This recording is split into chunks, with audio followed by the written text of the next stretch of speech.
So we're here again at Heartland Distillers in Indianapolis, Indiana with Stuart Hobson. And Stuart, we're looking here at your product, Prohibition Gin. So as we all know, Prohibition was a huge mistake, but we've remedied that. And tell us about this gin. What do you like about it? Well, when I set out to make a gin, gin's an interesting animal to make because there's so many different varieties and styles, and you can do so many different things with it. So I looked around and I actually came across an old 19th century recipe for gin, and I just liked the look of the recipe, what was in it, so I decided to try and make that.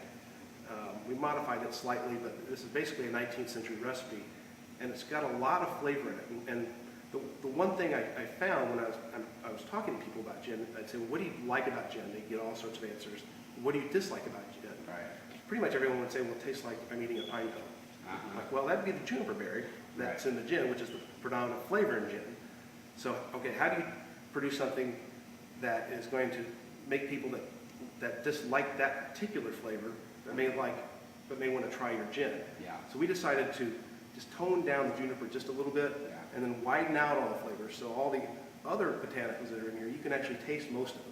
Right. When you try it, it's a very full flavored gin. It's not your grandmother or grandfather's gin. Right. It's not a gin and tonic gin for old ladies. This has got a lot of flavor to it, and because of that, it really makes some cocktails that you wouldn't think of with gin.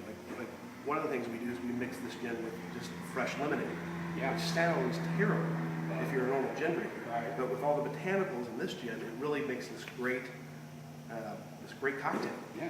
And as you'll see when you try the gin, you can taste every single botanical that's in there. Yeah. So what do you look for just on the nose of this gin? Well, you'll get the juniper berry, but you also get a definite coriander note and a definite cinnamon note. And there's a little bit of grain of paradise in there that probably no one knows what that smells like, so it's hard to pick up. But it's definitely a full flavored gin. And the other thing with gin is it's one of those spirits that's so closely associated with a drink, Exactly. with a gin and tonic. I mean, most people don't come at gin when they're in their early 20s through, oh, let's just sip on this gin. It's through this drink that they've had, and, you could throw a pretty low-grade gin in a gin and tonic, and on a hot day, it doesn't taste that bad. Yeah, on a hot day, it doesn't taste that bad. If you got a lot of ice in there and you're really thirsty. Yeah, so the appreciation for the flavors in gin don't necessarily develop for the consumer until later, so. Yeah, but I would still argue that you can definitely tell the difference in a gin and tonic if you taste a really well-made gin in a gin and tonic side by side with something that's maybe made from a juniper syrup or something like that.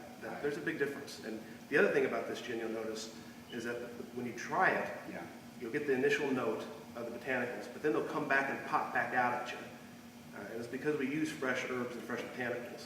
It hits you, and then it hits you again, right up here in the top of your mouth, in the roof of your mouth. Yeah, I'm picking up some anise too, and a little bit of a licorice. Yep, flavor. there's a little bit of licorice in there. Yeah, A little bit of licorice root. which is really nice. But most gins, when you try it, you'll get that flavor and then it's gone. Right. This flavor will stay in your palate. It'll stay in your mouth for a while. It has a finish to it. Yeah, it's really nice. So these are your two products, your Indiana vodka and your Prohibition gin. And you have said also you're maybe experimenting with some other products right now that.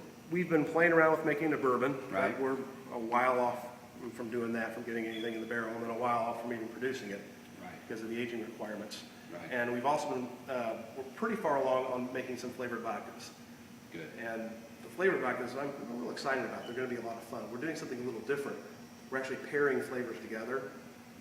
Like, for example, we wanted to make a cherry vodka, but every time I made up a sample of cherry vodka, it kept tasting like cough syrup. Right. And I couldn't get it to taste good. But then I added in just a little bit of vanilla, and pop, it was great. Perfect. So we decided, okay, let's not make a cherry vodka, let's make a cherry vanilla vodka. Yeah. And that theme is sort of going to be carried throughout our flavors. We're going to be pairing flavors together. Well, now that there are so many vodkas out there, I think it's important for a craft distiller, to make something that's unique that you can't get from a large producer. Right. Something different. So good. well, love this gin. I think the vodka is really excellent. And you've got a great operation here, and hope it grows, and wish you all the best of luck. Great, So thank thanks you. a lot for joining us. Cheers again. Cheers.